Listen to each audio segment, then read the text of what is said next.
Assalamualaikum warahmatullahi wabarakatuh. Waalaikumsalam warahmatullahi wabarakatuh.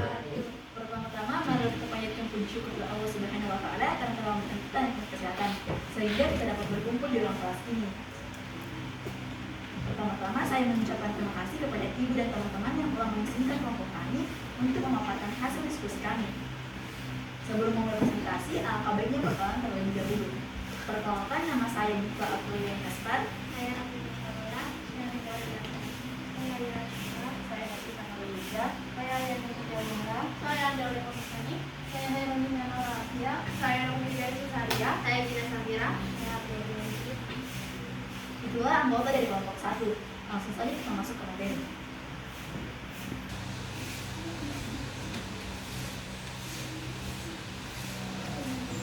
Nah, untuk tabel 6.2 akan dijelaskan oleh teman saya Aliandra. Kepadanya dipersilakan. Baik, yang pertama adalah tabel 6.2 yaitu perbedaan kedua teks. Baik, yang pertama perihal bentuk. Di teks pertama mempunyai bentuk berupa baris atau larik bait. Di teks kedua mempunyai bentuk berupa paragraf atau alinea.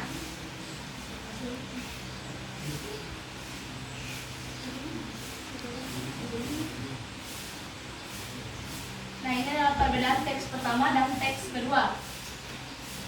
Dan yang perihal kedua berupa perihal pengaturan bunyi akhir.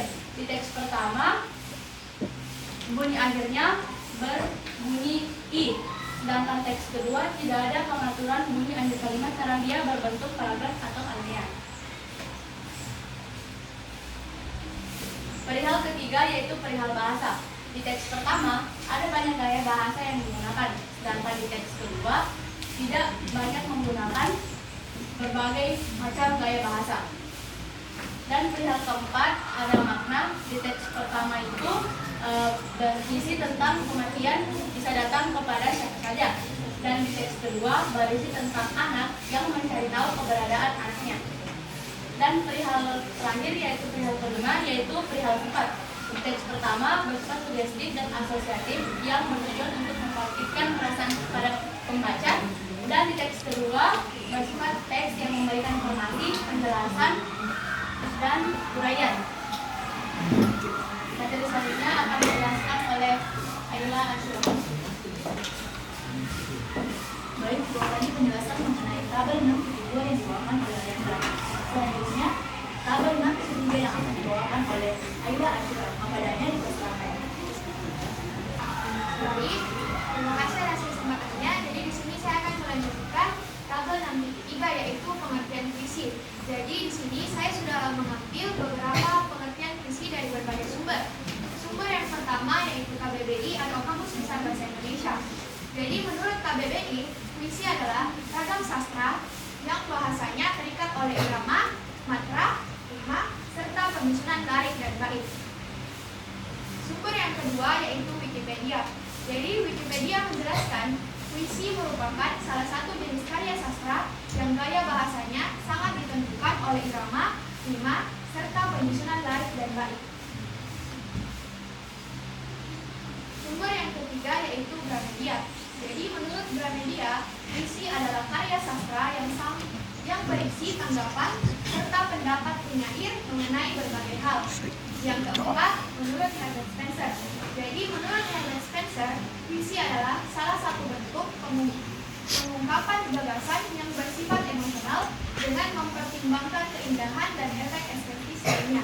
Nah, itulah tadi pengertian puisi yang saya dapat dari berbagai sumber. Adapun saya ingin menambahkan apa pengertian puisi menurut saya sendiri. Jadi menurut saya sendiri, puisi merupakan salah satu karya sastra tertulis yang di dalamnya berisikan pikiran, perasaan maupun pesan yang disampaikan oleh penyair. Materi selanjutnya akan dibawakan oleh Alia Dian. Baik, dua tadi tabel 6.3 tentang pengertian puisi dari berbagai sumber. Selanjutnya, tabel 6.4 yang akan dibawakan oleh Amir. Kepadanya dipersilakan. Baik, tabel 6.4 telah majas dalam puisi pada minggu 2. Puisi majas yang pertama majas personifikasi teks dalam puisi kasih membumi atau menunggu seorang diri. Alasannya, kiasan yang mempersamakan sesuatu dengan manusia yang dapat berbuat, melakukan suatu hal, dan sebagainya. Yang kedua, jenis majas simile atau perumpamaan.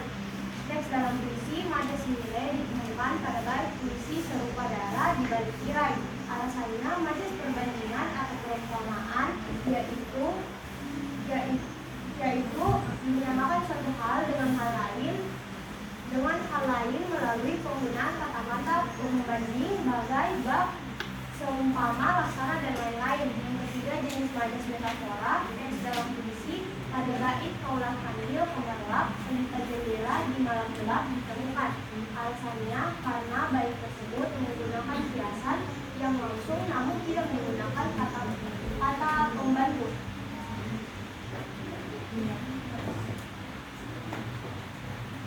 Jenis majas yang keempat yaitu majas repetisi. Teks dalam puisi ditemukan majas repetisi pada bait judul rasa.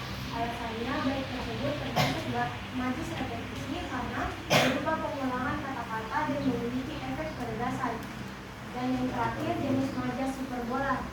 Teks dalam puisi di bait hadis tipis, segala cinta hilang terbang, pulang kembali aku padamu.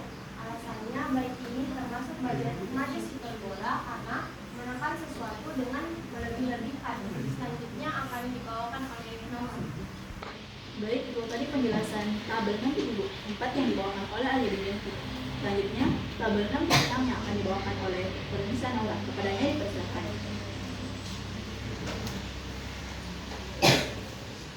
Baik, saya akan memaparkan tabel 6.6 tentang isian kata konkret puisi Cintaku Jauh di Pulau. Sebelum itu, kita tentu harus tahu apa pengertian dari kata konkret. Kata konkret adalah sekelompok kata yang menggambarkan sesuatu yang berwujud dan dapat dirasakan oleh panca indera. Kata konkret pertama yaitu pulau. Ada yang memiliki makna tanah atau daratan yang dikelilingi air di laut atau di sungai. Yang kedua adalah perahu. Keadaan yang memiliki makna keadaan air atau biasanya tidak bergeladak, bermesin atau tidak bermesin, pada umumnya berbentuk lancip pada kedua ujungnya dan lebar di tengahnya. Yang ketiga adalah laut, yang memiliki makna kumpulan air asin dalam jumlah yang banyak dan luas, yang menggenangi dan membagi daratan atas benua atau pulau.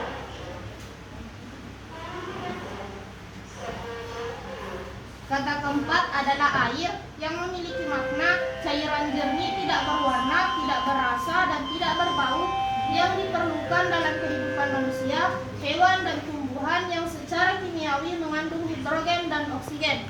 Dan kata terakhir adalah mati, yang memiliki makna sudah hilang nyawanya atau tidak hidup lagi. Kelima kata ini bersumber dari KBBI Online.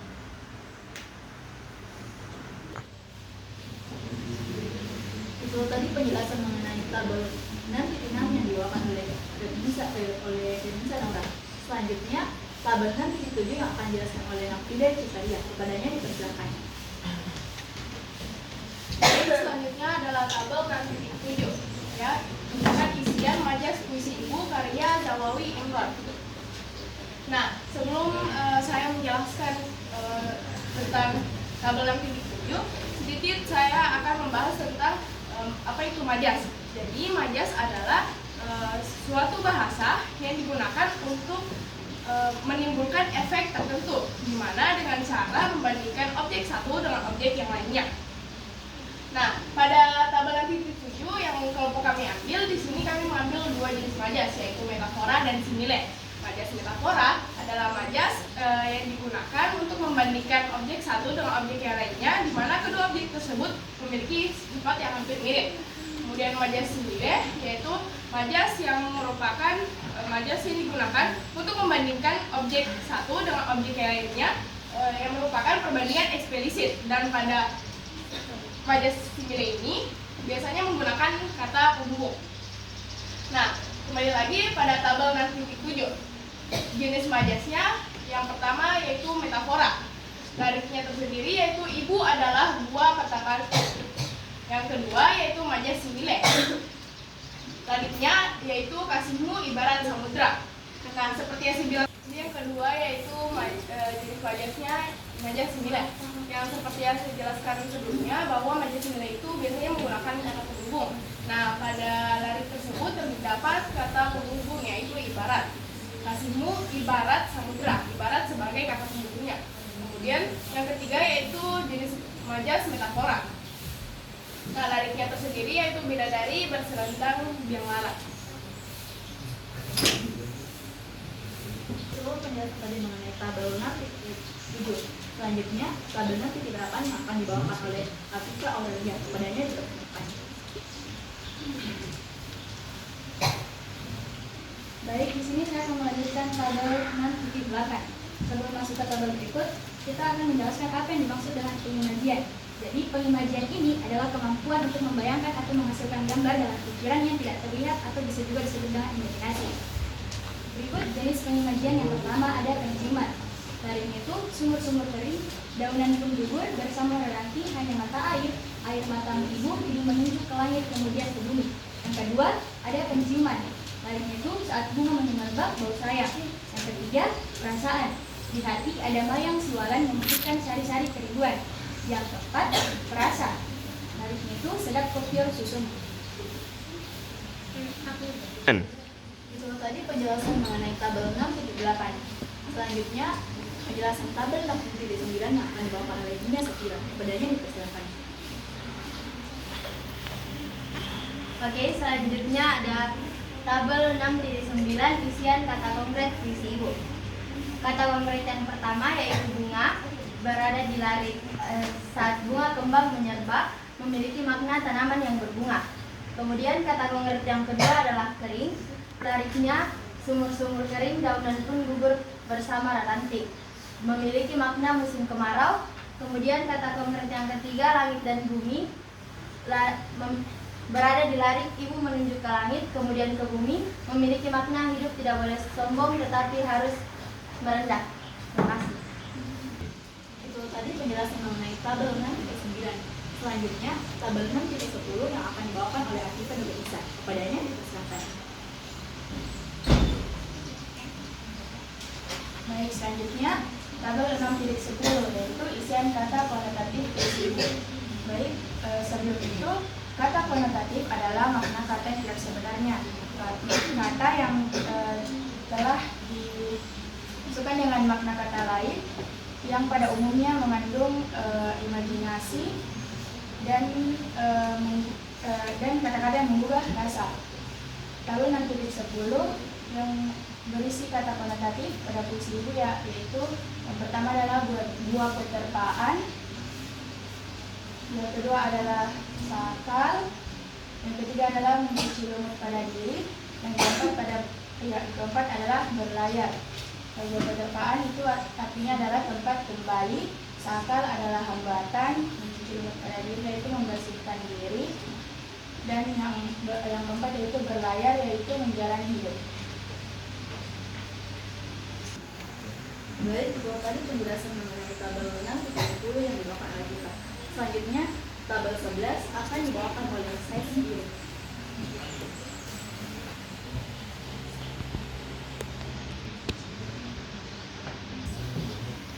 Adapun tabel titik 11 yaitu analisis surat teks tersebut di atas format berikut. Nah, adapun teksnya yaitu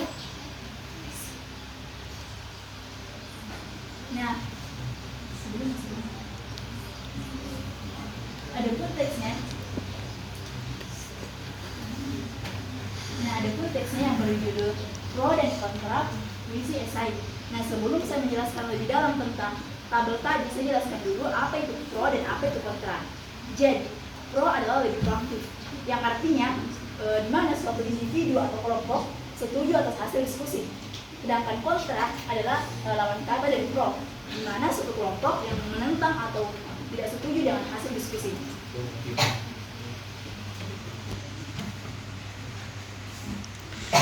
Adapun struktur teks yang pertama, isu. Sebelum mencari isu dalam teks, kita harus tahu dulu apa sebenarnya itu isu. Jadi, isu itu merupakan sesuatu yang bersifat bertentangan atau menimbulkan polemik di suatu individu atau komunitas. Nah, isu ini bisa dalam bentuk opini, yaitu pernyataan-pernyataan kata atau isyarat yang memiliki atau mengandung arti tertentu. Nah, di teks pertama,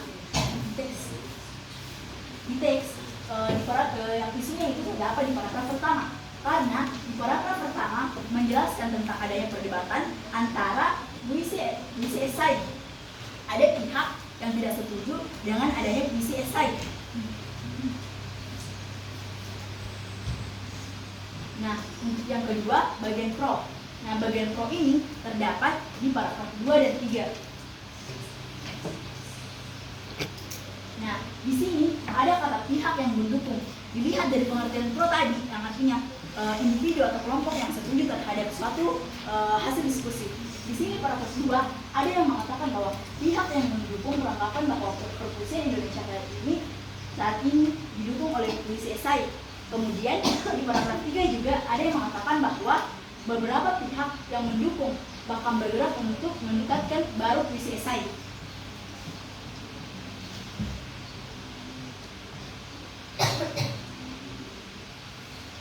Selanjutnya bagian kontra. Nah, bagian kontra ini terletak di paragraf 4. Di paragraf 4 ini terdapat ada kata pihak yang menentang, karena dilihat dari pengertian kontra tadi bahwa kontra adalah adanya pihak atau individu yang tidak setuju dengan hasil diskusi atau menentang hasil diskusi.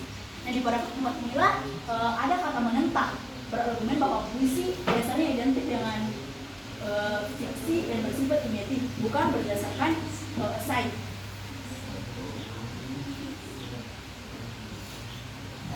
Kemudian simpulan atau penutup. Sebelum mencari simpulan, kita harus tahu dulu apa itu sebenarnya simpulan. Nah, simpulan ini merupakan hasil dari sebuah diskusi. Nah, dalam teks simpulannya itu berada di paragraf kelima, karena saat ini tidak bisa dimunculkan perdebatan, karena dapat diakui bahwa bisa ada puisi esai dan bisa ada puisi yang bersifat fiksi. Sekian dari saya. Selanjutnya tabel nanti 11 yang akan dijelaskan oleh Andi Aulatmesani. Padanya dipersilakan. Baik, saya Andi Aulatmesani. Di sini saya akan menjelaskan kegiatan tabel 6-11. Adapun soalnya yaitu tulislah pilihan kata yang memiliki maksud atau makna tertentu dalam puisi tersebut. Nah, jadi untuk menjawab pertanyaan ini terdapat sebuah puisi yang berjudul Nyanyian Gerimis, di mana dalam puisi ini terdiri dari beberapa diksi. Ada kuntum kesepian, seluas kalbu, lengkung langit, dan kawah gunung berapi. Di mana kata-kata tadi atau diksi tadi terdapat makna tersendiri di dalamnya. Nah, apa makna dari kata-kata tersebut? Mari kita ke slide berikutnya. Sebelum saya menjelaskan makna, di sini saya menekankan bahwa diksi merupakan kata-kata tertentu yang sengaja dipilih penulis puisi untuk menimbulkan efek, makna, dan maksud tertentu dalam puisinya. Karena diksi ini bertujuan untuk meningkatkan ekspresivitas dan keindahan dalam puisi. Seperti apa sih itu diksi? Nah, contohnya yang pertama ada kuntum kesepian. Jadi, kesepian di sini sama halnya dengan bunga. Sementara kuntum di sini sama halnya digunakan untuk bunga. Sehingga kuntum kesepian bermakna sekalipun merasa sepi tetapi mengandung kenikmatan dan keindahan tertentu. Yang kedua ada seluas kalbu. Kata kalbu sejajar dengan hati, perasaan, dan batin. Sementara seluas sama halnya dengan segenap, sepenuh, dan seluruh. Sehingga seluas kalbu bermakna sesuatu yang dirasakan penyair dengan segenap hati, seluruh batin, dan sepenuh jiwa. Yang ketiga ada lengkung pelangi. Pelangi di sini bermakna keindahan. Hal ini menggambarkan sesuatu yang indah, penuh warna, membuat tentram, dan menimbulkan kenyamanan penyair. Dan yang terakhir ada kawah gunung berapi. Kata kawah gunung berapi merupakan perumpamaan sesuatu yang akan meledak-ledak, tersimpan di pendam, tetapi bisa meletus dahsyat. Hal ini digunakan penyair untuk menimbulkan rindu yang dirasakannya. Terima kasih. Dari itu tadi penjelasan mengenai diksi penjelasan mengenai tabel 6 menjelaskan tentang diksi. Selanjutnya, tabel 6 ke 12 yang akan dibawakan oleh Tika dan Tia. Tapi karena Tia terlambat hadir, jadi bapak padanya dipersilahkan.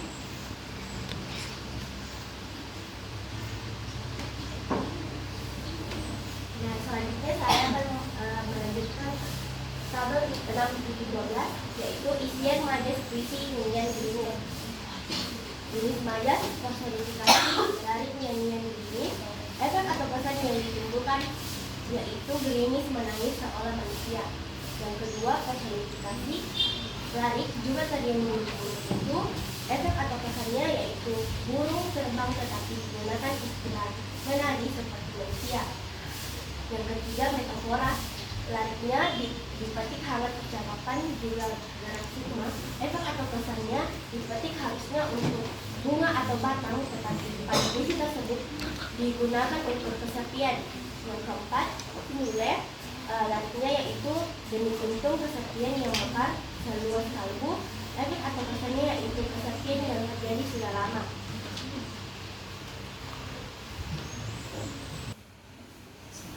Itu tadi penjelasan mengenai tabel dijelaskan dari kelompok kami. Semoga apa yang dijelaskan dari kelompok kami teman-teman bisa memahaminya. Jika ada kesalahan, mohon dimaafkan. Sekian dari kami. Assalamualaikum warahmatullahi wabarakatuh.